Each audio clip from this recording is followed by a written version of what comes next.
Thailand Phuket എയർപോർട്ടിലാണ് നമ്മൾ flight ഇറങ്ങിയത്. അത് കഴിഞ്ഞ് നേരെ ഒരു ടാക്സി പിടിച്ചിട്ട് നമ്മൾ പത്തോങ്ങിലേക്ക് പോവുകയാണ്. അവിടെയാണ് നമ്മുടെ സ്റ്റേ. ഇതാണ് റൂം. 3 ഇരട്ടി വിലയാണ്. സീസൺ അല്ലേ, വൈകുന്നേരം നേരെ ഇറങ്ങി കഴിക്കാൻ വേണ്ടിയിട്ട്. സീ ഫുഡ് ഫ്രൈഡ് റൈസ് ആണ് ഓർഡർ ചെയ്തത്. കാര്യം എന്ന് പറഞ്ഞാൽ എല്ലാത്തിലും മീനിൻ്റെ ചുവയാണേ.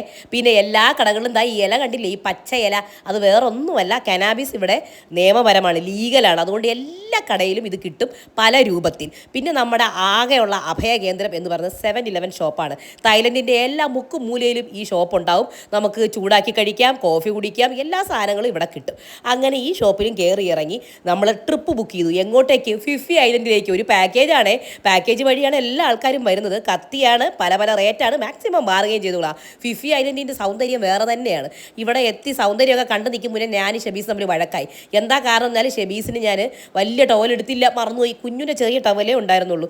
നമുക്ക് ഇവിടെ ഒരുപാട് ആക്ടിവിറ്റീസ് ഒക്കെ ഉണ്ട് കേട്ടോ. അപ്പം സ്നോർക്ലിങ്ങിന് വേണ്ടി ഷെബി ഇറങ്ങി അങ്ങ് ചാടി. നല്ല ആഴമുണ്ട് കേട്ടോ. പക്ഷേ ഇതിൻ്റെ ഭംഗി കാരണം ചാടാതിരിക്കാനും പറ്റൂല. എല്ലാത്തിനും വേറെ വേറെ റേറ്റാണ്. ചാടി ഇറങ്ങി തിരിച്ചു വന്നപ്പോൾ തളർന്ന് തരിപ്പുണായി. പക്ഷേ ഈ ഒരു സംഭവം കണ്ടപ്പോൾ ഉണ്ടല്ലോ, എൻ്റെ പൊന്നോ, ചങ്ക് നിറഞ്ഞു പോയി. ഏറ്റവും സൗന്ദര്യമുള്ള ബീച്ചുകളിലൊന്ന്. ഇവിടുത്തെ മണൽ തന്നെ വെള്ള നിറമാണ്. ഉച്ചയ്ക്കുള്ള ഫുഡൊക്കെ ഇവരുടെ പാക്കേജിൽ വരുന്നതാണ്. നല്ല ഫുഡാണ്, വെജ് നോൺ വെജും ഒക്കെ ഉണ്ട്.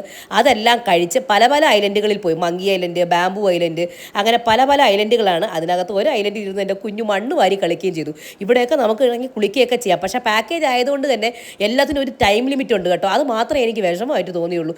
അങ്ങനെ അവസാനത്തെ ഐലൻഡിലെത്തി. അങ്ങനെ നമ്മുടെ ഫിഫി ഐലൻഡ് ഓർമ്മകൾ മറക്കാനാവില്ല. വൺ ടൈം എക്സ്പീരിയൻസ് തന്നെയാണ്.